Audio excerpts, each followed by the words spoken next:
Welcome back to వార్తలు వాస్తవాలు. వాటి వార్తలు వాస్తవాల్లో మనతున్నారు బీఆర్ఎస్ పార్టీ సీనియర్ నాయకులు అధికార ప్రతినిధి డాక్టర్ చిరుమల్ల రాకేష్ గారు అండ్ రాజకీయ విశ్లేషకులు శ్రీశైల్ రెడ్డి గారు. నమస్తే అండి, వెల్కమ్ టు వార్తలు వాస్తవాలు. ఇక వరుసగా తెలంగాణ భవన్ వేదికగా పార్లమెంట్ నియోజకవర్గాల వారీగా సమావేశాలు జరుగుతున్నాయి. పార్టీ క్యాడర్కి దిశానిర్దేశం చేస్తున్నారు బీఆర్ఎస్ వర్కింగ్ ప్రెసిడెంట్ కేటీఆర్ గారు. సో దానిలో భాగంగా ఇవాళ మహబూబాబాద్ పార్లమెంటు నియోజకవర్గ సమావేశం ఉంది. సో రెగ్యులర్గా పార్టీ క్యాడర్కు దిశానిర్దేశం చేస్తున్నారు. ప్రజా గొంతుక బీఆర్ఎస్ పార్టీ ఏదో ఉఫ్ఫని ఊదేస్తే పోయేది కాదు. కేసీఆర్ గారు ప్రజల గుండెల్లో ఉన్నంతకాలం బీఆర్ఎస్ స్ట్రాంగ్గా స్థిరంగా ప్రజల గుండెల్లో ఎప్పుడు కొలువై ఉంటుంది అని బీఆర్ఎస్ వర్కింగ్ ప్రెసిడెంట్ కేటీఆర్ స్పష్టం చేస్తున్నారు. దాంతోపాటుగా రాబోయే రోజుల్లో క్యాడర్కు మరింత దిశానిర్దేశం చేసే విధంగా రెగ్యులర్గా శిక్షణ కార్యక్రమాలు కూడా ఉంటాయని చెప్తున్నారు BRS working president KTR. Right Rakesh గారు, సో ప్రజా గొంతుక బీఆర్ఎస్ పార్టీ దీన్ని ఏదో ఒక చిన్న తాత్కాలిక విరామం, ఓటమి వచ్చినంత మాత్రాన ఎవరు కుంగిపోవాల్సిన పని లేదు, మళ్ళీ అదే ఉత్సాహంతో తిరిగి ప్రజాక్షేత్రంలోకి వెళ్తామంటూ పార్టీ క్యాడర్కు దిశానిర్దేశం చేస్తూ వెళ్తున్నారు కేటీఆర్ గారు. గుడ్ మార్నింగ్ అండి. గుడ్ మార్నింగ్ ప్యానల్ మెంబర్స్కి, టీ న్యూస్ ప్రేక్షకులకు. ఫస్ట్ ఆఫ్ ఆల్ ఏదైతే నిన్న కేటీఆర్ గారు రామన్న చెప్పినట్టుగా బీఆర్ఎస్ పార్టీ అనేది ఒక ఉద్యమ నేపథ్యం నుండి పుట్టినటువంటి పార్టీ. అదేవిధంగా ప్రజల కష్టాలు కడగళ్ళు, అసలు ఈ పార్టీ పుట్టిందే రైతుల గురించి, పేద ప్రజల గురించి. ఎప్పుడైతే బషీర్బాగ్ కాల్పుల సంఘటన జరిగిన తర్వాత ఆ సంఘటనలోంచి ఒక ప్రజా ఉద్యమ గొంతుకై పుట్టినటువంటి కేసీఆర్ గారి ఆధ్వర్యంలో పుట్టినటువంటి పార్టీ బీఆర్ఎస్ పార్టీ. అదేవిధంగా ఈరోజు అంటే మనం చూసాం, రైతులకు కావచ్చు, దేశం మొత్తం విధంగా రైతు బంధు కావచ్చు, ధాన్యం కొనుగోలు చేయడం కావచ్చు, పేద ప్రజలకు అత్యధిక పెన్షన్లు అందించడం కావచ్చు, వివిధ పథకాల ద్వారా వివిధ రూపాల్లో ప్రజలకు చేరువై, అదేవిధంగా ఈ ప్రాంతంలో ఉన్నటువంటి నీటి వనరులను పరిరక్షించుకోవడంలో, రైతులను పరిరక్షించుకోవడంలో, సాఫ్ట్వేర్ రంగాన్ని పరిరక్షించుకోవడంలో, ప్రతి ఒక్క రంగంలో, ఈ రంగం ఆ రంగం కాకుండా ప్రతి ఒక్క రంగంలో కూడా ఒక BRS party, TRS party తనదైనటువంటి Mudra వేసినటువంటి పరిస్థితి. కాబట్టి ఈరోజు ఒక ఎలక్షన్ జరిగింది, ఓటమి గెలుపులు అనేది సర్వసాధారణం. కానీ వాటి నుంచి నిరంతరం ఒక శిలకు శిల్పి ఉలి తాకంది అది శిల్పంగా మారదన్నట్టుగా పార్టీలో చాలా ఒడిదొడుకులు అంటే ఈరోజు కొత్తవి కాదు మనకు. ఎందుకంటే గతంలో మనం చూసాం 2004లో ఫస్ట్ మనం అసెంబ్లీ ఎలక్షన్లు ఫేస్ చేసినప్పుడు, అంటే ఫస్ట్ ఎలక్షన్ అంటే కేసీఆర్ గారిదే మొదటి ఎలక్షన్, తర్వాత ఎలక్షన్లు ఫేస్ చేసినప్పుడు 2004 తర్వాత ఒక 10 మంది ఎమ్మెల్యేలు ఆ రోజు ఉన్నటువంటి కాంగ్రెస్ పార్టీ మన ఎమ్మెల్యేలను తీసుకోవడం కావచ్చు. తర్వాత 2008లో బై ఎలక్షన్లలో మనం ఎదురు దెబ్బలు తగిలినా కానీ నిలబడి 2010లో మళ్ళీ రాజీనామా చేసి ఎప్పుడు నిరంతరం రాజీ లేని పోరాటం చేసి ప్రజల పక్షాన ప్రజల గొంతుకై నిలిచినటువంటి పార్టీ బీఆర్ఎస్ పార్టీ. కాబట్టి ఈరోజు మరొకసారి ఏదైతే మన అసెంబ్లీ ఎలక్షన్లు జరిగినాయో ఒక అబద్ధపు హామీల ద్వారా, అబద్ధపు ప్రకటనల ద్వారా లబ్ధి పొందడానికి కాంగ్రెస్ పార్టీ ప్రయత్నం చేయడం జరిగింది. సరే, అది తప్పు ఎవరిది ఒప్పు ఎవరిది అనే దానికి చర్చించేదానికంటే కూడా కొంత స్థానికంగా ఉన్నటువంటి నాయకత్వం మీద వ్యతిరేకత కావచ్చు, అవన్నీ కూడా ఏవైతే ఉన్నాయో వాటన్నిటిని కూడా ఈరోజు సమీక్షించుకోవడం జరుగుతుంది. ఆ సమీక్ష ద్వారా ఏదైతే మనకు వచ్చిన పెద్ద ఓటింగ్ పర్సెంటేజ్ 1.8% డిఫరెంట్ మాత్రమే, దాన్ని ఏ విధంగా మనం పునర్సమీక్షించుకోవాలి. గతంలో మనం 9 మంది ఎంపీలు గెలిచినాం, ఈసారి మళ్ళీ ఒకసారి మనం 16 మంది ఎంపీలకు ఏ విధంగా ప్రణాళిక రూపొందించుకోవాలి. ఒకటి, ప్రజలకు సంపూర్ణ విశ్వాసం ఉన్నదని చెప్పేసి మనకు మొన్న తేలిపోయింది ఎలక్షన్లలో. కొంత ఓటింగ్ షేర్ అనేది డిఫరెన్స్ అయినా కానీ తప్పకుండా ప్రజలకు కేసీఆర్ గారి నాయకత్వం మీద సంపూర్ణ విశ్వాసం ఉన్నది. ఆ విశ్వాసాన్ని మరొకసారి ఏంటంటే రేపు పొద్దుగల పార్లమెంట్లో మన గొంతుక లేకపోతే, తెలంగాణ గొంతుక లేకపోతే, తెలంగాణ ప్రజల నుంచి ఒక ఉన్నటువంటి ఆ పూర్తి ఒపీనియన్ని పూర్తిగా పాజిటివ్గా మార్చుకోవడంలో ఏవైతే పొరపాట్లు జరిగినాయో వాటిని సరిదిద్దుకుంటూ పార్లమెంటు నియోజకవర్గాల్లో గెలుపు లక్ష్యంగా ఏ రకంగా ఒక ప్లాన్డ్గా ముందుకెళ్తుంది పార్టీ. అదే నేనేమంటానంటే ఈరోజు ప్రతి నియోజకవర్గంలో ఉన్నటువంటి ఎంపీటీసీలు కావచ్చు, జెడ్పీటీసీలు కావచ్చు, సర్పంచ్లు కావచ్చు, వారందరినీ తీసుకొని మనం ఏదైతే ఈరోజు తెలంగాణ భవన్లో సమీక్ష సమావేశాలు నిర్వహించడం ద్వారా మరొక్కసారి మనం అందరినీ కూడా సమాయత్తం చేసుకోవడం జరుగుతుంది. తప్పకుండా రాబోయే ఎంపీ ఎలక్షన్లో అత్యధిక మెజార్టీ స్థానాలు బీఆర్ఎస్ పార్టీ గెలుచుకుంటుంది కేసీఆర్ గారి నాయకత్వంలో పార్లమెంట్లో తెలంగాణ వాణిని. ఎందుకంటే మనం చూస్తున్నాం, చూడండి కృష్ణా బోర్డులో ఎప్పుడైతే కేసీఆర్ గారు ముఖ్యమంత్రిగా దిగిపోయిన వెంటనే కృష్ణా వాటర్ గురించి ఫైట్ చేసేవాళ్ళు లేరు. ఈరోజు అంటే ఏ విషయంలో కానీ తెలంగాణ రాష్ట్రానికి జరుగుతున్న నష్టాల గురించి కావచ్చు, తెలంగాణ గురించి కష్టాల గురించి కావచ్చు మాట్లాడే గొంతుక మిస్ అయింది. కాబట్టి నేనేమంటానంటే నాయకత్వంతో పాటు ఈ ప్రజల పక్షాన పోరాటం చేసేటువంటి ఒక గొప్ప మనసున్నటువంటి నాయకుడు కూడా కావాలి. పదవులు ఉంటేనే మనం మాట్లాడదాం, లేకుంటే లేదు అనేది కాదు.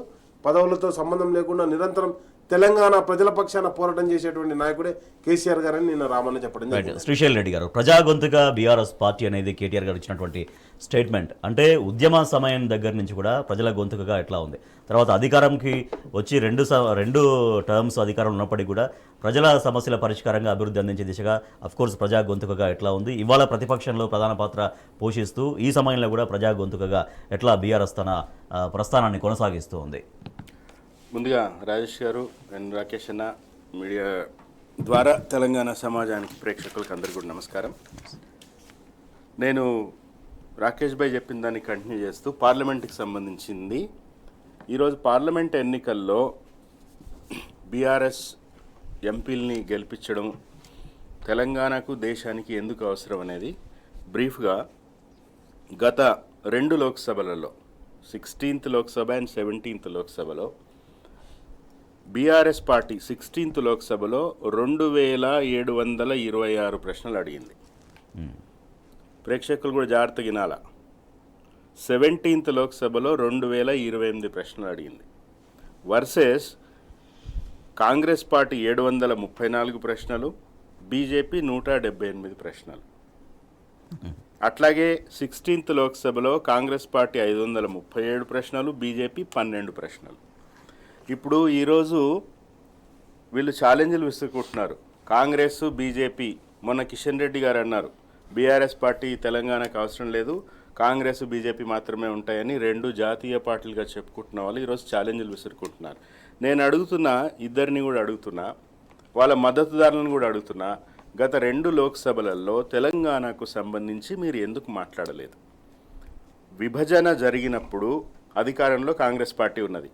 విభజన చట్టం హామీలన్నీ కూడా కాంగ్రెస్ పార్టీ ఇచ్చింది. ఆ రోజు మన్మోహన్ సింగ్ గారు ప్రధానమంత్రిగా ఉన్నప్పుడు వాళ్ళు ఇచ్చిన హామీలు. ఆ హామీల గురించి ఎందుకు చేయడం లేదు అని అప్పుడు కాంగ్రెస్లో ఉండి ఇప్పుడు కాంగ్రెస్లో మొన్నటిదాకా ఎంపీలుగా ఉన్న 3 ఎందుకు అడగలేదు? బీజేపీ పార్టీ ఈరోజు మొత్తం అఖండ భారత్ అని దేశాన్ని మొత్తం పాలిస్తామని చెప్పేసి ఈరోజు తెలంగాణలో కూడా మేమే ప్రత్యామ్నాయం కాంగ్రెస్ పార్టీకి, ఈరోజు ఎంపీ సీట్లు కూడా మేమే ఎక్కువ గెలుస్తామనుకుంటే మీరు గత 2 లోక్సభలో ఏం సాధించారు తెలంగాణకి? పైగా ఏమి సాధించకుండా పార్లమెంట్లో తెలంగాణ పుట్టుక మీద విషం గక్కిండ్రు. సో కాబట్టి పార్లమెంటు వరకు వస్తే ఖచ్చితంగా ఈరోజు తెలంగాణ ప్రజలు బీఆర్ఎస్ పార్టీ ఎంపీలని 16కు 16 మందిని కూడా గెలిపించాల్సిన అవసరం ఉంది. ఎందుకంటే ట్రాక్ రికార్డ్ బీఆర్ఎస్ అట్లుంది గత 2 లోక్సభ స్థానాల్లో. అది 2. మీ ప్రధానమైన ప్రశ్న, ఈరోజు తెలంగాణ భవన్ కేంద్రంగా పార్టీలో జరుగుతున్న సమీక్షలు 2 రకాలు. ఒకటి, గత అసెంబ్లీ ఎన్నికలలో మళ్ళీ అధికారంలోకి రాకపోవడానికి కారణాలేంటి, ఇప్పుడు పార్లమెంట్ ఎన్నికలను ఎట్లా ఫేస్ చేయాలనేది జరుగుతూ ఉంది. చాలా లోతుగా, చాలా తీవ్రంగా చర్చ జరుగుతూ ఉన్నది. నేను ప్రత్యక్షంగా మా చేవెళ్ళ పార్లమెంటు నియోజకవర్గానికి సంబంధించిన చర్చలో కూడా నేను కూడా ఉన్నాను, రోజంతా కూడా ఉన్నాను. చాలా డిసెక్షన్ అంటారు కదా, అట్లా డిసెక్షన్ జరుగుతుంది. ఓటమికి కారణాలు రాకేష్ భాయ్ చెప్పినట్టుగా ఓటమి చాలా తక్కువ సీట్లతో, తక్కువ ఓట్లతోనే బీఆర్ఎస్ ఓటమి చెందింది. ఓవరాల్గా 1.8%. మొత్తంగా 5 లక్షల ఓట్లు, రాష్ట్రం అంతా కలిపితే 5 లక్షల ఓట్లు తక్కువ వచ్చినాయి అంతే. సో ఈరోజు ప్రతిపక్షం యాజ్ ఏ హోల్ ప్రతిపక్షంగా చూస్తే 54 మంది ఉన్నారు ప్రతిపక్షానికి, 64 మంది కాంగ్రెస్ పార్టీకి ఉన్నారు. ఆ 10 సీట్లు ఎక్కువ ఉన్నందుకే ఇంత మిడిసిపడతా ఉన్నారు వాళ్ళు. 103 సీట్లతో అధికారం గత 10 సంవత్సరాలుగా అప్రతిహతంగా, మొన్న అయితే 103 సీట్లు అధికారం కోల్పోయినాటికి బీఆర్ఎస్ పార్టీకి. నిన్న కేటీఆర్ గారు నిన్న మాట్లాడిండ్రు. ఆయన ఒకటేం జరిగిందంటే రాజేష్ గారు, పార్లమెంటు నుంచి పంచాయతీ వరకు ప్రతి చోట బీఆర్ఎస్ అభ్యర్థులే ఎమ్మెల్యేలు గానో, ఎంపీటీసీలు గానో, జడ్పీటీసీలు గానో, ఎంపీలు గానో అందరూ ఉండడం ద్వారా వీళ్ళు కార్యక్రమాలన్నీ కూడా కింద దాకా పోతున్నాయి కదా అనేది కొంత జరిగింది. వాటిని సమీక్షించుకుంటాం, ఇంకా ముందుకు పోతామని చాలా స్పష్టంగా అదే చెప్తున్నారు. పార్టీ శ్రేణుల త్వరలో ఒక శిక్షణా తరగతులు కూడా కండక్ట్ చేయబోతున్నాం. ఖచ్చితంగా కేసీఆర్ గారు దాంట్లో ఆయన మొదటి నుంచి ఆయన గతంలో మానవ వనరుల అభివృద్ధి గురించి ఆయన గతంలో టీడీపీలో ఉన్నప్పుడు ఆయనే చేశారు. మొత్తం ఈ ప్లానింగు, డిజైనింగు, కాన్సెప్టు, ఎగ్జిక్యూషను, ప్రతి పాలసీ కూడా కేసీఆర్ గారే చేశారు. సో ఖచ్చితంగా ఒక్క విషయం చెప్తున్నా, ఉద్యమకారులు పవర్లో ఉంటే ప్రతిపక్ష పార్టీలకి బెటరు. ఉద్యమకారులు ప్రతిపక్షంలో ఉన్నారంటే అధికార పక్షానికి నిద్ర లేకుండా చేస్తారు. కేసీఆర్ గారు అది చేయబోతున్నారు. రైట్. మొన్న దీనికి అదే కేటీఆర్ గారు మాట అన్నారు, సీఎం అనే 2 అక్షరాల కంటే కేసీఆర్ అనే 3 అక్షరాలు చాలా పవర్ఫుల్ అనేది. రైట్. రాకేష్ గారు, త్వరలో బీఆర్ఎస్ శ్రేణులకు శిక్షణ తరగతులు కూడా కండక్ట్ చేయబోతున్నామని కేటీఆర్ గారు చెప్పారు. సో బీఆర్ఎస్ కార్యకర్తలకు మరోసారి బూస్టింగ్ ఇచ్చే విధంగా శిక్షణ తరగతులు ఎంత అవసరంగా భావిస్తున్నారు? రామన్న చెప్పింది ఏంటంటే బూస్టింగ్ ఆల్రెడీ బూస్ట్లో ఉన్నారు కాబట్టి కొంత మరింత బూస్టింగ్. బట్ నేను ఏమంటానంటే రాజేష్ గారు ఒక మాట చెప్తున్నాను. ఇక్కడ ప్రధానంగా ఏంటంటే శిక్షణ. ఎందుకంటే మన సంక్షేమ పథకాలు పటిష్టంగా మనం ప్రజల్లోకి వెళ్ళినా, ప్రజలకు అన్ని సంక్షేమ పథకాలు అందించిన, మనం చెప్పుకుంటూ పోతే మన చర్చ సరిపోనంత పథకాలు పెట్టినాం. షాదీ ముబారక్ దేశం మొత్తం లెక్కలు లేకుండా కళ్యాణ లక్ష్మి, షాదీ ముబారక్ లాంటి పథకాలు, 1000 గురుకులాలు ఎవరు పెట్టలేదు, లేకపోతే ధూపదీపం ఎవరు పెట్టలేదు. అది అంటే ఏదైతే అంటే నేనేమంటున్నానంటే ఒక పథకం, ఈ పథకాన్ని ఎక్కడన్నా దేశంలో ఉందంటే ఫ్లోరైడ్ రహిత రాష్ట్రంగా ఎక్కడ చేయలేదు, ఇంటింటికి మంచినీళ్ళు ఇచ్చినటువంటి రాష్ట్రం ఏది లేదు. అంటే ఈ పథకం ఆ పథకం అని కాకుండా ప్రతి ఒక్క పథకాన్ని దేశానికి ఆదర్శంగా తెలంగాణ రాష్ట్రాన్ని తీర్చిదిద్దినటువంటి నాయకుడు కేసీఆర్ గారు. అలాంటి నాయకత్వంలో మనం ఎందుకు ఓటమి చెందినామని చెప్పేసి ఒకసారి సమీక్ష సమావేశాలు నిర్వహిస్తూ దానికి కారణం ఏంది అని చెప్పేసి రామన్న అన్వేషిస్తున్నారు. ఎందుకంటే రాబోయే తరానికి, కాబోయే తరానికి నాయకుడైనటువంటి రామన్న నిరంతరం కార్యకర్తలతో సమీక్ష సమావేశాలు నిర్వహిస్తూ అదేవిధంగా ఏ విధంగా వస్తామని చెప్పేసి. అండ్ నెక్స్ట్ వచ్చేసి నిజంగా రామన్న మన గొప్ప మాట చెప్పాడు. ఏమని చెప్పిండు? సీఎం అనే పదం కంటే కేసీఆర్ అనే పదం వెరీ పవర్ఫుల్ అండి. ఎస్, ఆ కేసీఆర్ అనే పదంతో తెలంగాణ రాష్ట్రాన్ని సాధించుకోవడం జరిగింది. కేసీఆర్ అనే పదంతో రెండు సార్లు అధికారాన్ని చేజించుకోవడం జరిగింది. అదేవిధంగా ఆ కేసీఆర్ పదం అనే ధైర్యంతో మనం ఈరోజు ముందుకు పోవడం జరుగుతుంది. కాబట్టి నేను ఏమంటున్నానంటే తప్పకుండా రాబోయే కాలంలో మరొకసారి ఆ కేసీఆర్ గారి నాయకత్వంలో రాబోయే ఎంపీ ఎలక్షన్లలో అద్భుతమైన విజయాన్ని సాధిస్తాం. ఆ విజయం ఎట్లుంటుందో కూడా రాబోయే కాలంలో మీరు చూడబోతారు. నో గ్యారంటీ, ఇక్కడ కూడా హామీలకు తిరోధకాలేనా అనేది నిన్న బీఆర్ఎస్ పార్టీ సీనియర్ నాయకులు మాజీ డిప్యూటీ సీఎం కడియం శ్రీహరి ప్రశ్నించారు. కర్ణాటకలో అక్కడ 5 గ్యారంటీల పేరుతో అధికారంలోకి వచ్చి అక్కడ అమలు చేయలేక అక్కడ ప్రభుత్వం చేతులెత్తేసింది. అదేవిధంగా ఇక్కడ కూడా చేతులెత్తేసే దిశగానే కాంగ్రెస్ ప్రభుత్వం వెళ్తుంది అంటూ వారు మాట్లాడారు. హామీల అమలుపైన శ్వేతపత్రం విడుదల చేయాలంటూ దాంతోపాటుగా 420 హామీలు, 420 హామీలు ఎప్పుడు అమలు చేస్తారో చెప్పండి అంటూ కూడా బీఆర్ఎస్ పార్టీ డిమాండ్ చేస్తుంది. శ్రీశైల్ రెడ్డి గారు, కర్ణాటకలో అధికారంలోకి వచ్చింది 5 గ్యారంటీల పేరుతో కాంగ్రెస్ పార్టీ. కానీ అక్కడ స్వయంగా ఆర్థిక సలహాదారు, ముఖ్యమంత్రి ఆర్థిక సలహాదారే ఇక 5 గ్యారంటీల అమలుకు మాకు చాలా కష్టమవుతుంది అంటూ చేతులెత్తేసినటువంటి పరిస్థితి మనం చూస్తాం. సో అదే బాటలో, అదే పందలో ఇక్కడ కూడా కాంగ్రెస్ గవర్నమెంట్ కూడా వస్తుందా, అదే రకంగా పోతుందా అన్న ప్రశ్నలు ఉత్పన్నమవుతున్నాయి. ఇప్పుడు యాక్చువల్లీ ఈ 6 గ్యారంటీలుగా అవి 420 హామీలు అని చాలా స్పష్టంగా ఒక బుక్లెట్ ప్రింట్ చేసి దాని సర్క్యులేషన్ కూడా పెట్టింది బీఆర్ఎస్ పార్టీ. కాంగ్రెస్ పార్టీ వాళ్ళు, కర్ణాటక కాంగ్రెస్ పార్టీ వాళ్ళు నిజానికి వాళ్ళ తెలివి తక్కువతనమో మూర్ఖత్వం తెలియదు, కానీ ఉన్నది ఉన్నట్టుగా వాళ్ళు చెప్పారు. మనోళ్ళకి అర్థం కాలేదు కానీ డీకే శివకుమారు పరిగి వచ్చి చెప్పిండు, మేము కర్ణాటకలో 5 గంటలు కరెంట్ ఇస్తున్నామని చెప్పిండు పాపం ఆయన. సో అది ఎక్కలే. ఈ 6 గ్యారంటీలు ఏదైతే ఊదరగొట్టిరో 6 గ్యారంటీలు కూడా మొత్తం వాళ్ళు చేస్తారు, సాధిస్తారు అనేది కొంత వాళ్ళు తీసుకుపోయినారు బలంగా. దాంట్లో వాళ్ళ సోషల్ మీడియా ప్రచారం కానీ లేకపోతే వాళ్ళ ఆ స్ట్రాటజీ ఏదైతే ఉందో అది కొంచెం వర్కౌట్ అయింది. అంటే మనం రియాలిటీ మాట్లాడుకోవాలంటే. అయితే సరిగ్గా నెల రోజుల్లోనే ఈరోజు కాంగ్రెస్ పార్టీ యొక్క బండారం బయటపడింది. ఊళ్ళల్లో జనాలు మాట్లాడుకుంటున్నారు. నాకు నిన్న ఒక మెసేజ్ వచ్చింది ములుగు నుంచి, గ్యాస్ కొనుక్కోవాలి, పైసలు లేవు, రైతు బంధు పడలేదు, వడ్ల పైసలు పడలేదు, ఈరోజు గ్యాస్ 1200 పెట్టి కొనుక్కోవాలి, మీరేమో 500 ఇస్తామన్నారు, 500కి గ్యాస్ ఇస్తామన్నారు, ఎప్పటి నుంచి ఇస్తారు అనేది ఈరోజు జనాలు అడుగుతున్నారు. ఇదేదో బీఆర్ఎస్ పార్టీ వాళ్ళు లేతే బీజేపీ వాళ్ళు, కాంగ్రెస్ పార్టీ అంటే నచ్చని వాళ్ళు మాట్లాడుతున్న మాట కాదు. 420 హామీలు ఇచ్చిండ్రు, అవి ఏవి కూడా నెరవేర్చలేదు. స్వయంగా రేవంత్ రెడ్డి గారు ఎన్నికల సభలో చెప్పిండు. డిసెంబర్ 9 నాడు బ్యాంకులకు పోయి 2 లక్షల రూపాయలు తెచ్చుకోండి అని చెప్పిండు ఆయన. ఏది డిసెంబర్ 9? ఎక్కడ పోయింది డిసెంబర్ 9? అంటే సోనియా గాంధీ జన్మదినానికి నువ్వు ఇచ్చే గౌరవం ఇంతేనా రేవంత్ రెడ్డి అని నేను ప్రశ్నిస్తా ఉన్నా. ఆమె పుట్టినరోజు అని అన్నారు, కానుకలు అన్నారు, ఏమైంది? సోనియా గాంధీని గతంలో దయ్యము అని అభివర్ణించిన రేవంత్ రెడ్డి ఆమె పుట్టినరోజు కూడా ఏం విలువ లేకుండా చేసిండు. ఈ హామీల అమలు అనేది తీవ్రంగా ఈరోజు చర్చ జరుగుతోంది తెలంగాణ సమాజంలో. 6 గ్యారెంటీలు కాదు, 420 అని చాలా స్పష్టంగా మేము చెప్తున్నాం. అవి ఏవి సాధించలేరు. ఇప్పుడు అవేవి చేయలేక ప్రతి దాని మీద సమీక్షలు పెడతా ఉన్నారు, అడ్డమైన సమీక్షలతో కాలయాపన చేస్తున్నారు. ప్రతి దానికి కమిటీలు వేస్తున్నారు. ఎప్పుడు తేలేను. తర్వాత ఎట్లుంటుందంటే కాంగ్రెస్ పార్టీది ఈ కమిటీలు వేస్తారు, ఈ కమిటీల్లో మెంబర్ ఎవరు ఉండాలి? అసలే దిక్కుమాలిన కమిటీ అది. ఆ కమిటీలో మెంబర్ ఎవరు ఉండాలనేది కూడా మళ్ళీ ఢిల్లీ పోయి ఫైనలైజ్ చేసుకురావాలి. ఇప్పుడు గతంలో ఎంత విమర్శించారు కేసీఆర్ గారిని, ఫామ్ హౌస్ ముఖ్యమంత్రి అని. ఏమన్నా పనులు అయినాయి 10 ఏళ్లలో? ఎన్ని పనులు, ఎన్ని పథకాలు, ఎంత అభివృద్ధి, ఎంత జీడిపి పెంపుదల, ఎంత జీవన ప్రమాణాల పెంపు, ఇన్ని జరిగినాయి. సో వీళ్ళేం చేస్తూ ఉన్నారు? ఈయన నెలలో ఇప్పటికీ 6 సార్లు ఢిల్లీకి పోయిండు. 6 సార్లలో 5 సార్లు ప్రత్యేక విమానంలో పోయిండు. ఎవరి పైసలు అవన్నీ? ఈరోజు దావోస్ పోతున్నాడు, రేపు 14 తారీఖు. దావోస్లో ఆయన టీంలో ఎవరున్నారు తెలుసా రాజేష్ గారు? ప్రేక్షకులు కూడా తెలంగాణ సమాజం కూడా ఉదయ సింహ అని ఓటుకు నోటు కేసులో A3 ఉదయ సింహ, ఆయన ఇప్పుడు దావోసు పోయే డెలిగేషన్లో ఆయన ఉన్నాడు. ఏం చేస్తారు వీళ్ళు? పెట్టుబడులు ఏం చేసి ఏం ఆకర్షిస్తారు? ఈ హామీలు ఎట్లా నెరవేరుస్తారు? ఖచ్చితంగా ఇప్పుడు నెల రోజులే అయింది, కానీ రాబోయే 6 నెలల్లో నిజానికి పార్లమెంట్ ఎన్నికల నాటికే వీళ్ళు పూర్తిగా కప్పలు చేపలు బయటపడే పరిస్థితి ఈరోజు కాంగ్రెస్ పార్టీలో ఉంది. రైట్.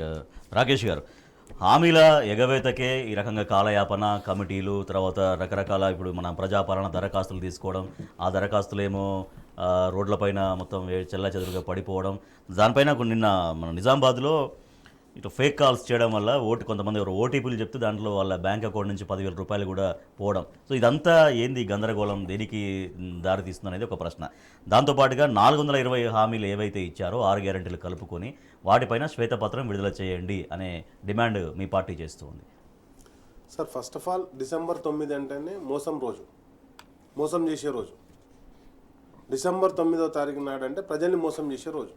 గతంలో తెలంగాణను కూడా మోసం చేసిన రోజు డిసెంబర్ 9. ఎందుకంటే డిసెంబర్ 9 రోజు నేను జైలున్నా. నాతో పాటు మిత్రులమందరం, ఈరోజు మాజీ ఎమ్మెల్యే గాదర్ కిషోర్ గారు, లేకపోతే ప్రవీణ్ రెడ్డి, ధర్మేందర్ రెడ్డి, మేము అందరం జైలున్నాం. డిసెంబర్ 9 రోజు మేము జైలున్న రోజే తెలంగాణ ప్రకటన వచ్చింది. తెల్లారి మేము విడుదలైనాం. కానీ ఆ రోజు మళ్ళీ ప్రకటన వెనక్కి తీసుకున్నటువంటి మోసం చేసిన రోజు డిసెంబర్ 9. మరొక మోసపూరిత ప్రకటన ఏంటంటే, మీరు 2 లక్షల రుణం తీసుకొని రుణమాఫీ చేస్తా, మోసం చేసిన రోజు డిసెంబర్ 9. అంటే తెలంగాణ ప్రజల్ని దగా చేసే రోజు, మోసం చేసే రోజు అది. కాబట్టి మరొకసారి డిసెంబర్ 9 అని చెప్పడం ద్వారా రేవంత్ రెడ్డి గారు కాంగ్రెస్ పార్టీ నైజాన్ని బయటపెట్టడం జరిగింది. కాబట్టి నేను ఏమంటున్నా అంటే, ఏదైతే మీరు 10,000 కాదు మీకు 15,000 వేస్తా అని డిసెంబర్ 9 రోజు అని చెప్పిండు. 2 లక్షల రుణమాఫీ చేస్తా అని చెప్పిండు. అండ్ నెక్స్ట్ వచ్చేసి 6 గ్యారెంటీలు. అంటే 6 గ్యారెంటీలలో ఉన్నాయి 13 హామీలు. 420 హామీలలో రైతు డిక్లరేషన్, యువత డిక్లరేషన్, మహిళా డిక్లరేషన్, దళిత డిక్లరేషన్, బీసీ డిక్లరేషన్, ఇవన్నీ కాకుండా ఇంతకుముందు శ్రీశైలం అని చెప్పినట్టు కాకుండా ఈ 6 గ్యారెంటీలలో 13 గ్యారెంటీలు ఉన్నాయి. దాంట్లోకించి 13 ఇట్లకించి వాళ్ళు చేసినాయి. ఫస్ట్ దాంట్లో 1 చేసిర్రు, ఫస్ట్ దాంట్లో 3 ఉన్నాయి. 3 ఇట్లకించి 1 చేసిర్రు, లాస్ట్ దాంట్లో 2 ఉన్నాయి, దాంట్లోకించి 1 చేసిర్రు. ఒకటైంది పైన ఉన్న దాంట్లో ఉచిత బస్సు అన్నారు, నెలకు అంటే 2,500 రూపాయలు ఇంటింటికి ఇస్తా అన్నారు, 500 రూపాయలకు సిలిండర్ ఇస్తా అన్నారు. 2,500 రూపాయలు పోయినాయి, ఇంక ఇయ్యరు కూడా. ఎందుకంటే ఇప్పుడు అప్లికేషన్లు తీసుకున్నారు, ఎప్పటికీ అప్లికేషన్ రెక్టిఫై అయితే ఆల్రెడీ రోడ్ల మీద పడ్డాయి. అవి రోడ్ల మీద పడ్డాయి. ఒకటి కనిపించింది మనకు, కనిపించని ఎక్కడ కనిపిస్తే మనకు తెలియదు రేపు పొద్దుగాల. అండ్ నెక్స్ట్ వచ్చేసి ఆల్రెడీ వైట్ రేషన్ కార్డులు ఉన్నాయి. అంటే ఇన్ని సంవత్సరాలు చాలా మంది ప్రైవేట్ వ్యక్తుల చేతుల్లోకి డేటా పోయింది. దాంట్లో లేడీస్ ఫొటోస్ కావచ్చు, తర్వాత వాళ్ళ ఫోన్ నెంబర్లు కావచ్చు, ఆధార్ కార్డు కావచ్చు, ఫోన్ నెంబర్ కావచ్చు, రేషన్ కార్డు కావచ్చు, ప్రతి ఒక్కటి కూడా ప్రైవేట్ వాళ్ళ చేతులకు పోయినాయి. అవి పోకుండా నీకు ఇంకో మాట ఏమంటున్నా అంటే, ఈరోజు నువ్వు అప్లికేషన్లు తీసుకున్నావు, ఇప్పుడు అప్లికేషన్లు తీసుకుని మొదలు పెడితే మళ్ళీ ఎప్పటికి ఇస్తావు గ్యారంటీ లేదు. ఇప్పుడు నువ్వు కొన్నటువంటి వాటికే పైసలు వేయలే, నువ్వు ఇప్పుడు రైతు బంధు నువ్వు వేయలే. ఇప్పుడు చేయని ఇంకెప్పుడు చేస్తాం మరి. కాబట్టి నేనేమంటానంటే కాంగ్రెస్ పార్టీ అంటేనే మోసం చేసేది. డిసెంబర్ 9 అంటే మోసం రోజు. ఆ మోసం చేయనికే డిసెంబర్ 9 అని ప్రకటన చేశారు. సో ఆల్రెడీ కొంచెం కన్వీనియంట్గా చెప్తున్నట్టు ప్రజలకు ఇక్కడ డబ్బులు లేవు, ఖాళీ కుండలు ఉన్నాయి, డబ్బు నీకు సంగతి చెప్పాలి. ప్రజలు కన్విన్స్ అవుతారేమో అన్నట్టుగా ఆలోచిస్తున్న కాంగ్రెస్ పార్టీ ఒకటే గుర్తుపెట్టుకోండి, ఏ ప్రభుత్వం దగ్గర కూడా డబ్బుల సంచులతో ప్రభుత్వంలోకి రావు. నువ్వు ఇవే మాటలు చెప్పినావు కదా, ఆ రోజు అప్పులు ఉన్నాయని చెప్పి నువ్వు ఎలక్షన్లకు పోయినావు కదా, ఆ రోజు ఈ పథకాలని అమలు చేస్తానే కదా పోయినావు నువ్వు. కాబట్టి ఏమంటున్నా ఈ రోజు సడన్గా ఎందుకు కనిపిస్తాను నీకు అని చెప్తున్నాను. రైట్. శ్రీశైల్ రెడ్డి గారు, మెయిన్గా ఇంకోటి జనాల్లో బాగా కన్ఫ్యూజన్లో ఉన్నారు ఏంటంటే 200 యూనిట్స్ కరెంటు ఫ్రీ అన్నారు. అసలు బిల్లు కట్టాలా వద్దా అనే డౌట్స్లో ఇంకా చాలామంది అసలు బిల్స్ ఇంకా కట్టట్లేరు చాలామంది. అయితే మేమేం చెప్తున్నాం అంటే, ఏం పిలుపిస్తున్నాం అంటే కట్టకండి. ఇప్పుడు వాళ్ళు ఇస్తామన్నారుగా 200 రూపీస్, 200 యూనిట్స్. వాళ్ళ హామీ కాంగ్రెస్ పార్టీ ఇచ్చిన హామీలన్నీ నెరవేరుస్తుందని ముఖ్యమంత్రి గారు, ఉప ముఖ్యమంత్రి గారు, క్యాబినెట్ అందరు చెప్తున్నారు కదా. సో కాంగ్రెస్ పార్టీ, నేను ప్రజలకు పిలిపిస్తున్నా, ఇప్పుడు కాంగ్రెస్ పార్టీ హామీలని నమ్మండి.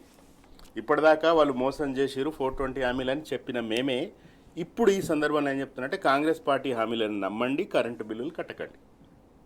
కట్టొద్దు, ఒక్కరు కూడా కట్టొద్దు. కట్టకపోతే మీ మీటర్లు ఎత్తుకుపోయినా, మీ మీద కేసులు పెట్టినా, రేపు మళ్ళీ ఓటు అడిగి వస్తారు కదా పార్లమెంట్ ఎలక్షన్లో. అవి ఎంతో దూరం లేవు, నెలన్నరలో వస్తారు మళ్ళా ఓట్లేయండి అని. అప్పుడు నా మీటర్ ఎందుకు ఎత్తుకుపోయినావు, నా కేసులు ఎందుకు పెట్టినావు, నా కరెంట్ ఎందుకు కట్ చేసినావు అని అడగొచ్చు. దయచేసి ఎవరు కూడా కరెంటు బిల్లులు కట్టకండి. ఎట్లయితే రేవంత్ రెడ్డి గారు 2 లక్షలు తెచ్చుకోండి అన్నారో కరెంటు బిల్లులు కట్టకండి. గ్యాస్ వాడు 1200 కాదు, నేను 500 ఇస్తాను, 500 ఇవ్వండి. ఎందుకంటే రాజేష్ గారు, తెలంగాణ సమాజం చాలా చైతన్యమైన సమాజం. కొట్లాడి తెలంగాణ తీసుకొచ్చింది. ఆ రోజు అన్ని పార్టీలని, అందరూ పెత్తందారులని ఎదిరించి కేసీఆర్ గారి నాయకత్వంలో సకల జనుల భాగస్వామ్యంతో తెలంగాణ వచ్చింది. ఆషమాషి రాలే, ఉత్తగా రాలే. కాబట్టే ఈరోజు ఉఫ్ అంటే పోయే పార్టీ కాదు బీఆర్ఎస్ అని కేటీఆర్ గారు ధైర్యంగా చెప్పగలుగుతున్నారు. పునాది చాలా బలంగా ఉంది క్షేత్రస్థాయిలో. సో అట్లాంటి చైతన్యవంతమైన తెలంగాణ సమాజానికి పిలిపిస్తున్నాను. కాంగ్రెస్ హామీలని మీరు ఒక 6 నెలలు నమ్మండి. వాడు ఇచ్చిన ప్రతిదీ చేస్తాడు కాబట్టి, చేస్తామని అంటున్నారు కాబట్టి ఏమి కట్టొద్దు, కరెంటు బిల్లులు కట్టొద్దు. మీరు అది ఇవ్వండి అని జనరల్గా రాజకీయ ప్రతిపక్షాలు అంటుంటాయి, డిమాండ్లు చేస్తుంటాయి, ధర్నాలు చేస్తుంటాయి. ఏం అవసరం లేదు, కట్టకుండా అంతే. గదే ధర్నా, ఇంట్లో కూర్చుని ధర్నా. అది చేయాల్సిందే ఇప్పుడు. ఎందుకంటే హిందీలో సామెత ఉంటుంది, లాతోంకే భూత్ బాతోన్సే నై సున్తే అని. అంటే తంతే కానీ అర్థం కాని వాళ్ళకు మాటలతో డిమాండ్లతో సాధ్యమయ్యే పని కాదు. సో కాబట్టి ఎట్లా అయితే మోసం చేసి తెలంగాణ ప్రజల్ని ఈరోజు అధికారంలోకి వచ్చిండ్రో, రాకేష్ భాయ్ చెప్పినట్టుగా మోసపూరిత దినం ఎట్లయితే ఒక బ్లాక్ డేలు అట్లా అంటారో, అట్లా ఒక day of deception December 9th అని మనం ఇప్పుడు అనుకుందాం. సో కాబట్టి ఖచ్చితంగా కాంగ్రెస్ పార్టీకి దిమ్మదిరిగే జవాబు పార్లమెంట్ ఎలక్షన్లో చెప్పాల్సిన అవసరం ఉంది. దానికి వీళ్ళ వరుస ఫెయిల్యూర్స్ ఎట్లయితే మనకు రోడ్ల మీద కనపడుతున్నాయి, ఇందాక మీరు చెప్పారు బాలానగర్ ఫ్లైఓవర్ల మీద ప్రజల గోప్యతకి ఎట్లయితే భంగం కలిగిందో బెనిఫిషరీస్కి, అట్లాంటి పరిస్థితులు ఇంకా రాబోతున్నాయి. చాలా తీవ్రమైన పరిణామాలు సంభవించబోతున్నాయి తెలంగాణలో. దీనికి మందు ఒకటే, పార్లమెంట్ ఎలక్షన్లో చిత్తుగా ఓడించడం, తర్వాత రాబోయే లోకల్ బాడీ ఎలక్షన్స్లో కూడా బుద్ధి చెప్పడం. వడ్ల పైసలు రాలే, రైతు బంధు పడలే, నడిమిట్ల నరకం చూస్తోంది రాష్ట్ర రైతాంగం. రైతులకు అందాల్సినటువంటి ధాన్యం సొమ్ము దాదాపు 1000 కోట్లుంది. పంటలు కొనుగోలు చేసి నెల గడుస్తున్నా కూడా డబ్బులు ఇవ్వలేదు సర్కారు.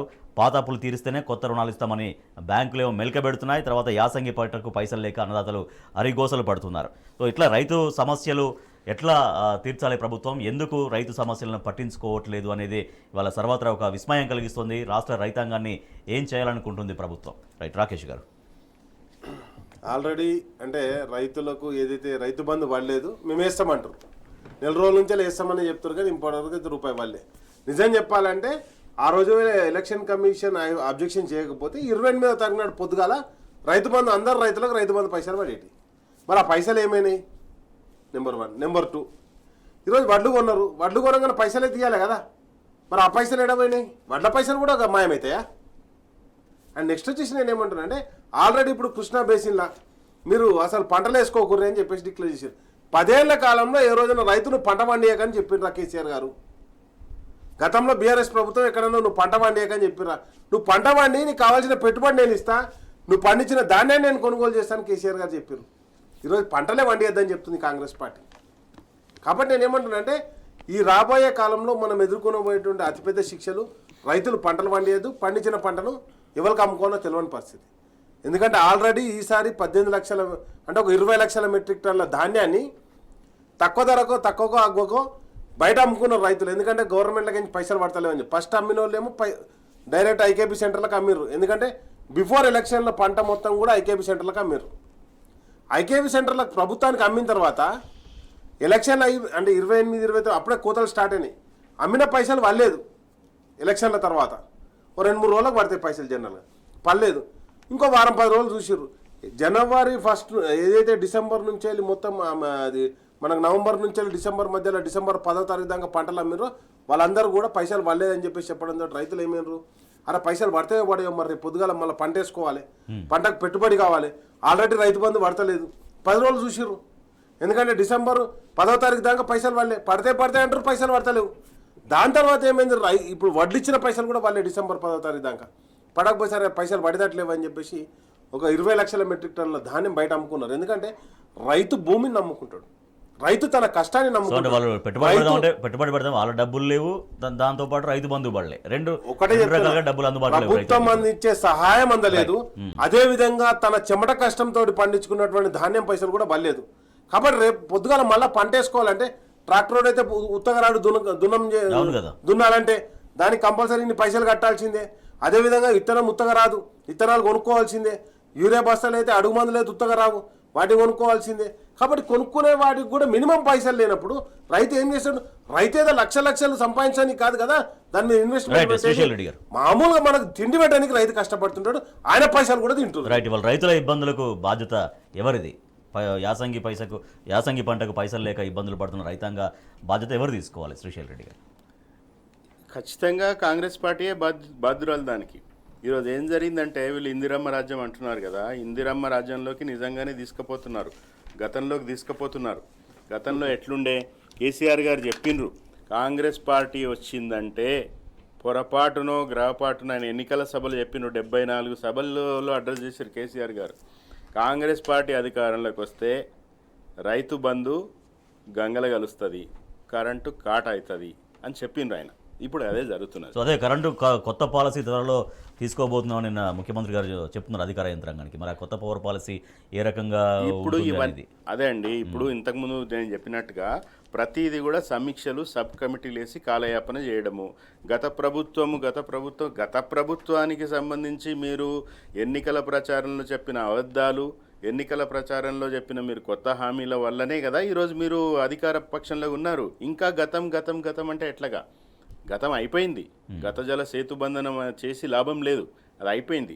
ఈరోజు మీరు ఏం చేస్తారు? ప్రజలు మీకు అధికారం ఇచ్చిండ్రు, మీరు పాలించి చూపియండి అని అన్నారు. మీరు ఇప్పుడు ఇందిరమ్మ రాజ్యంలో గతంలో ఎట్లుండే మళ్ళీ అదే జరుగుతూ ఉన్నది. ఈరోజు ఇన్పుట్ సబ్సిడీ ఇస్తలేరు, ఏది రైతు బంధు రూపంలో రైతు బంధు పడతలేదు. ఏం చేయాలి? మళ్ళా ఇథనాలకి, ఎరువులకి, పురుగు మందులకి అందరికీ సాగుకారు దగ్గర పోవాలి, సేటు దగ్గర పోవాలి. మా సైడ్ మేము సేట్ అంటాం, సేటు దగ్గర పోవాలా. ఆ 3 రూపాయలు 4 రూపాయలు మిత్తికి పైసలు ఇస్తాడు. ఇక మళ్ళా వానికి పంట వానికి అప్పచెప్పాలా. ఇక మొత్తం ఈ తాకట్లు శురు అవుతాయి తెలంగాణలో. ఇదే ఇందిరమ్మ రాజ్యపు సారాంశము, ఇదే జరుగుతుంది. రాబోయే రోజులు ఇంకా దారుణంగా ఉంటాయి. కాంగ్రెస్ పార్టీ ఖచ్చితంగా దీనికి సమాధానం చెప్పాలా. మరి రేవంత్ రెడ్డి చెప్తారా, లేతే రేవంత్ రెడ్డి తర్వాత క్యాబినెట్లో నేనే నంబర్ 2 అని చెప్తున్న పొంగులేటి శ్రీనివాసరెడ్డి చెప్తాడా? క్యాబినెట్ 2 కొత్తగా వచ్చిన పారాషూట్ నాయకులు నంబర్ 2లు అయితే మరి కోమటిరెడ్డిలు, జానారెడ్డిలు, పొన్నం ప్రభాకర్లు, వి హనుమంతరావులు వీళ్ళంతా ఏం చేస్తారు? చూస్తూ ఊరుకుంటారా? ఈరోజు కాంగ్రెస్ పార్టీని ముంచేది కాంగ్రెస్ రేవంత్ రెడ్డి చుట్టూ ఉన్న వాళ్ళే. కాంగ్రెస్ పార్టీని ప్రజలు ముంచుతారు, దానికంటే ముందుగా వాళ్ళ చుట్టూ ఉన్న నాయకులే ముంచుతారు. ఇది చాలా స్పష్టము. మీకు తప్పించుకునే మార్గం లేదు. ఈ హామీలు నెరవేరే పరిస్థితి లేదు. మీ ప్రయారిటీస్ రాంగ్గా ఉన్నాయి. మీరు ఖచ్చితంగా ఉన్న ప్రాజెక్టులన్నీ రద్దు చేస్తున్నారు. ఇది రద్దుల ప్రభుత్వం అని చెప్తా ఉన్నాం మేము. అన్నిటినీ రద్దు చేస్తున్నారు. నిజంగా ఇప్పుడు ధరణిని బంగాళాఖాతంలో కలుపుతామన్నారు. కలపగలరా? ఎవరికైనా సాధ్యమా? ఈరోజు ఏం చేస్తున్నారు, ధరణి మీద సబ్ కమిటీ చేసి సమీక్షలు చేసి మళ్ళా దాన్నే కంటిన్యూ చేస్తారు. సాధ్యం కాదు. ఒకసారి ఒక వ్యవస్థ ఏర్పాటు అయిన తర్వాత, ఇప్పుడు ఆధార్ కార్డు కొత్తలో యూపీఏ ప్రభుత్వం తెచ్చిన కొత్తలో యూపీఏ ఫస్ట్ టర్మ్లో తెచ్చిన ఆధార్ కార్డులో అప్పుడు ప్రతిపక్షాలన్నీ ఇది కాదు, ఇది ప్రజల డేటా అంతా కూడా ప్రైవేట్ డేటా అంటూ కూడా పబ్లిక్లోకి పోతుంది. సరే కాంగ్రెస్ పార్టీ ఈరోజు చేస్తుంది, బాలానగర్ ఫ్లైఓవర్ మీద అది చేస్తుంది, కానీ ఆ వ్యవస్థ వచ్చిన తర్వాత దాన్ని వాడుకోవాలి. ఎవరైనా ఒకసారి ఎస్టాబ్లిష్ ప్రగతి భవన్ మీద ఎన్నెన్ని మాటలు అన్నారు. ఈరోజు మరి ఎవరు ఉంటున్నారా? సెక్రటేరియట్ని ఎన్ని మాటలు అన్నారు. ఈరోజు సిగ్గులేని ముఖ్యమంత్రి ఈడ లంకె బిందెలు ఉన్నాయని వచ్చినా చెప్తాడా? లంకె బిందెలు ఉంటాయా? లంకె బిందెలు సెక్రటేరియట్లు ఉంటాయా? అసలు ప్రభుత్వం దగ్గర రాకేష్ భాయ్ చెప్పినట్టు ప్రభుత్వం దగ్గర మూటలు ఉంటాయా? ప్రజలకు మేలు చేయాలనే ప్రజలకు దాన్ని అది చేయాలంటే ఏం కావాలి? ప్రజల మీద ప్రేమ ఉండాలి, సమాజం పట్ల తపన ఉండాలి, వాళ్ళ జీవన ప్రమాణాలు పెంచాలనే ఆకాంక్ష ఉండాలి. దాని నుంచి పాలసీలు వస్తాయి. దాని ఎగ్జిక్యూషన్కి సమర్థ యంత్రాంగం ఉండాలి. ఎట్లా సంపద సృష్టించాలో తెలవాల. అవి ఏమీ లేవు. మీకు చిత్తశుద్ధి లేదు, దార్శనికత లేదు, ఒక ఓపిక లేదు, మంచి మాట తీరు లేదు, ఏమీ లేదు. ఏం సాధిస్తారు? ఇది ఖచ్చితంగా తిరోగమన దిశలో పయనిస్తూ ఉన్నది తెలంగాణ. దీనికి ఖచ్చితంగా కాంగ్రెస్ పార్టీ బాధ్యత వహించాల్సిందే. ఆ రోజులు చాలా త్వరలోనే రాబోతున్నాయి. రైట్. రాకేష్ గారు, చివరిగా గత బీఆర్ఎస్ హయాంలో పవర్ పాలసీ అనేది చాలా విజయవంతంగా అమలు చేయగలిగారు. ఎక్కడ ఎటువంటి అంతరాయం లేకుండా అన్ని వర్గాలకు పవర్ అందింది. ఇవాళ మళ్ళీ కొత్త పవర్ పాలసీ అనేది గవర్నమెంట్ తీసుకుంటుంది. కానీ ఇప్పటికే కొన్ని చోట్ల నుంచి వినిపిస్తున్నాయి, మా దగ్గర కరెంటు కోతలు స్టార్ట్ అయినాయి, కరెంటు పోతుంది అనేది. దానికి గత బీఆర్ఎస్ ప్రభుత్వం ఎంత నిరంతరాయంగా పవర్ సప్లై చేయగలిగిందో అటువంటి పాలసీ వాళ్ళ ప్రజలకు ఎంత అవసరం, దాని మీద ఎట్లా దృష్టి పెట్టాలి? త్వరలో కొత్త పవర్ పాలసీ అంటే నథింగ్ బట్ రైతులందరూ ప్రిపేర్ అయ్యి ఉండండి, మీ బాయిల కాడ మీటర్లు పెడతారు, మోటార్ల కాడ మీటర్లు పెట్టే కార్యక్రమం మొదలుపెట్టారు. ఈరోజు ఆల్రెడీ ఒప్పందాలు చేసుకోవడానికి ఢిల్లీకి పోతుర్రు. కంపల్సరిగా ఏదైతే బోర్ల కాడ మోటార్ల కాడ ప్రతి కాడ కూడా మీటర్ పెడతారు. అండ్ నెక్స్ట్ వచ్చేసి నేను ఏమంటున్నా అంటే, వాళ్ళు ఆల్రెడీ డిక్లేర్ చేసిన 3 గంటల కంటే ఎక్కువ కరెంట్ ఇవ్వమని చెప్పేసి ఆల్రెడీ డిక్లేర్ చేసిండు రేవంత్ రెడ్డి గారు. ముఖ్యమంత్రి కాకముందే డిక్లేర్ చేసిండు. దానికి కూడా రైతులందరం కూడా, మనం తెలంగాణ ప్రజలందరం కూడా సిద్ధమై ఉండాలి. అదేవిధంగా గృహ అవసరాలకు కూడా తప్పకుండా కోతలు ఉంటాయి. 200 యూనిట్లకు డబ్బులు కట్టద్దని చెప్పిన కాంగ్రెస్ పార్టీ ఈరోజు కరెంటు బిల్లులో కూడా ఇళ్లకు రావద్దని చెప్పేసి విజ్ఞప్తి చేస్తుంది. Right. Thank you so much doctor Chirumala Rakesh garu. Thank you so much Srishail Reddy garu. ఇది ఇవాల్టి వార్తలు వాస్తవాలు. చూస్తూనే ఉండండి టీ న్యూస్.